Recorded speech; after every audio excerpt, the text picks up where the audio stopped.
Jackson Radio Show.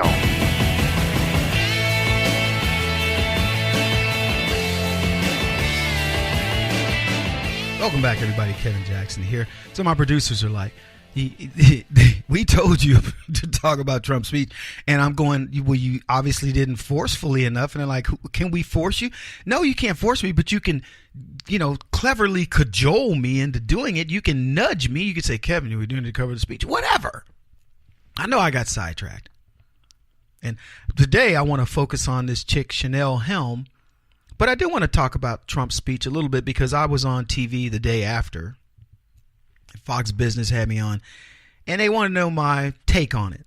And I said it's very simple. I mean, there was nothing new. That's why I feel like I didn't do a disservice to you by not talking about it. But there wasn't a whole lot new. And I don't mean that in a bad way.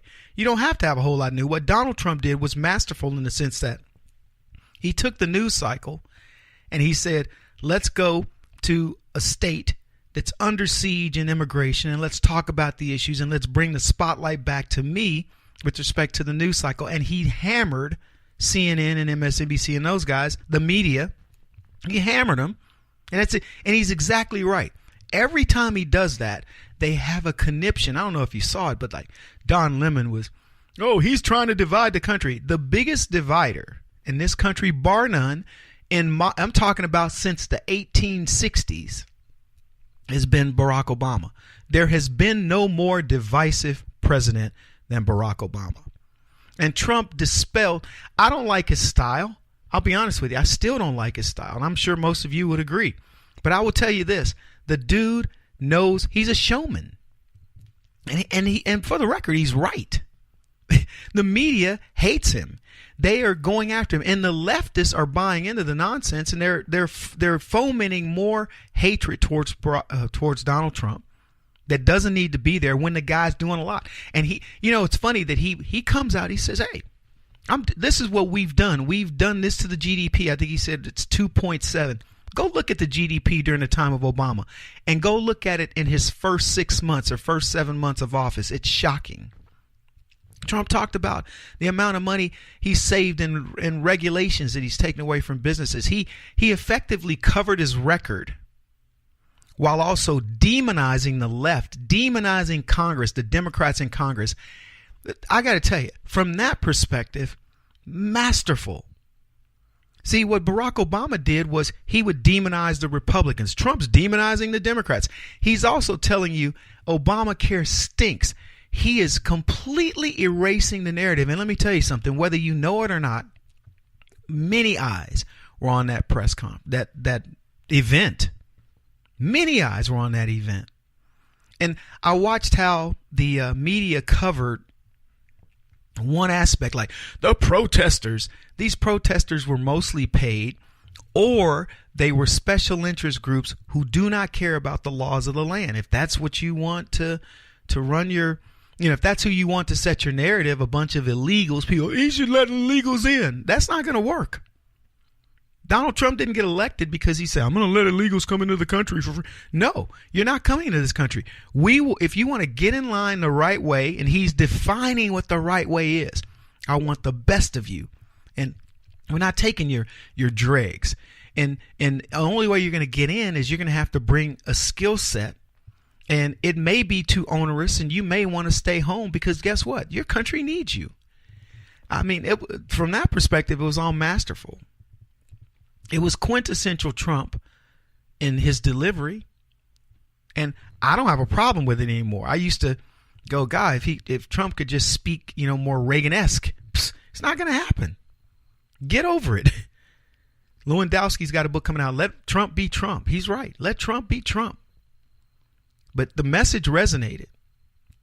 And it was touted here in Phoenix that, it's going to be a 30-minute deal. No, I was like, no way. So Trump sees this as a rock concert. He does. And he filled the stadium. It was tough to get in. But I'm telling you, the people streaming in. It was funny to watch one of my buddies behind Trump. He's a black dude from Florida. He had blacks for Trumps and Republicans, or I think it said Trump and Republicans are not racist, blacks to something or .com. But Good guy, former, he's a professional singer and a good guy. And he was behind Trump raising the sign up. It was so fun to see him having such a great time. But, look, was it anything earth-shattering? No, it was Trump stating his case, essentially saying, forget what you hear. He's giving the media sound bites that they had that effectively negate them. And I'm going to tell you, he did a great job yet again of negating the media. That's his role. If he does nothing more for us than to mitigate the media, to essentially take away their power, he'll do this place by place. And what's really interesting to me is that he can fill these stadiums. And let me tell you, I'm in Phoenix now, and the people were afraid, and they streamed out there like it was nobody's business. And the city of Phoenix made sure there was not going to be any disturbances or whatever. They were ready. So this was, again, great event. Did it accomplish everything? Who knows? But from my perspective, I thought I thought he handled it masterfully. It was like watching Ringling Brothers organize a circus, and he's got the clowns over there, the elephants over here, and pardon the pun on both of those, but he did. He orchestrated what he wanted to do, and that's something that we haven't had in a president since Reagan. Yeah. So, again, I don't know how much of that. I think that's partly the reason why I just felt like, what's the big deal? It was Donald Trump being quintessential Donald Trump. And we like this. And what was funny is if you do want to pick it apart and talk about style and things like that, forget it. What happened is, and I don't know polling and all these other things, because I think it's ridiculous that we poll for everything. But I would venture to tell you, after seeing that, the Trump's base strengthened.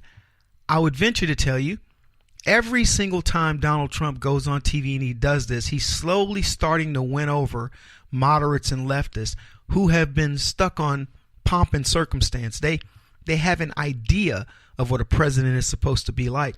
And every time Trump goes on and they go, you know what? He's real. He's down to earth. I think he wins these people over. Fox Biz asked me, what was the one thing? There was no one thing, honestly. And I searched for that. What is the one thing? And I said it was really the fact that Donald Trump will not let up on the media. He sticks to his guns. His message is clear. It reminds me of a story. I'm not going to tell the story, but whatever you're doing in life, what people want to know is when you give your opinion about something, they can count on it. And that's what it reminds me. Every time Donald Trump speaks, you get more and more confidence that he is dogmatically concerned about the state of America, making us first, and not kowtowing to the world, the new world order, etc. And I'm confident that this is what makes people slowly gravitate to him, and why the left can't find a message.